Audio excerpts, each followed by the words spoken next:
দিদি আমরা যখন স্কুল থেকে বাড়ি চলে যাই তখন দরজা নেই, তার জন্য গরু ছাগল ঢুকে যায়। ইনি হচ্ছেন মাধুনিয়া গড়ের ডাঙ্গা আদিবাসী পাড়ার একজন সহৃদয়বান মহান ব্যক্তি। এনার একটাই লক্ষ্য যে ছোট ছোট ছেলে মেয়েগুলো পড়াশোনা করে এগিয়ে যাক এবং আমাদের পিছিয়ে পড়া গড়ের ডাঙ্গা আদিবাসী পাড়াটা যেন সমাজের মধ্যে এগিয়ে যাক। মাধুনিয়া গ্রামে সরকারি স্কুল আছে, তবে সেটা অনেক দূরে। সেই স্কুলে যেতে হলে জমির আলাল দিয়ে জমির মাঠঘাট পেরিয়ে যেতে হয়, যার জন্য বাচ্চারা স্কুলে যেতে অনাগ্রহী হয়ে ওঠে। সেই বাচ্চাগুলো শিক্ষার দিক থেকে পিছিয়ে যেন না পড়ে, তার জন্য তিনি নিজে মডার্ন পাঠশালার উদ্যোগ নেন মাইল ফাউন্ডেশনের হাত ধরে, এবং কিছু শতক জমি তিনি এখানে দান করেন এবং তিনি নিজে সেই স্কুলের দিদিমণি হয়ে বাচ্চাগুলোর পাশে থেকে দিনের পর দিন পরিশ্রম করে বাচ্চাগুলোকে গড়ে তোলার চেষ্টা করে চলেছেন।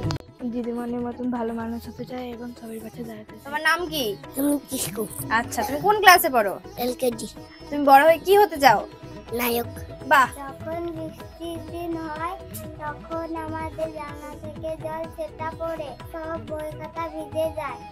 আমাদের সরকারি স্কুল অনেক দূরে, তাই মাঠ দিয়ে যেতে হয়, তাই আমরা এই দিদির কাছে পড়াশোনা। আমরা নবগ্রাম স্মাইল ফাউন্ডেশনের সদস্য।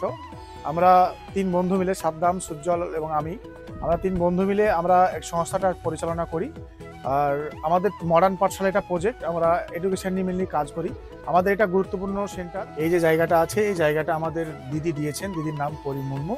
তো দিদি গ্রামে স্কুল নেই, তো স্কুল মানে গ্রামের স্বার্থের জন্য এই জায়গাটা আমাদের সংস্থাকে দান করেছেন এবং এই স্কুলটা আমরা কোনো রকমে একটা খাড়া করেছি এবং স্কুলের কিছু কাজ বাকি আছে, সেই কাজগুলো আমরা সকলের আবার সহযোগিতায় আমরা সম্পন্ন করতে চাইছি। এই স্কুলটা এতদূর পর্যন্ত গড়ে তুলতে সরকারি আধিকারিক ও কিছু সহৃদয় ব্যক্তি এনাদের সাহায্য করেছেন। এখনো অনেক কিছু কাজ বাকি রয়েছে, যার জন্য এনাদের সাহায্যের প্রয়োজন। তো আসুন আমরা এনাদের পাশে দাঁড়াই এবং নিজ নিজ সামর্থ্য অনুযায়ী কিছু এনাদের দিয়ে সাহায্য এবং এই ছোট ছোট বাচ্চাগুলোর পাশে এসে দাঁড়ায়।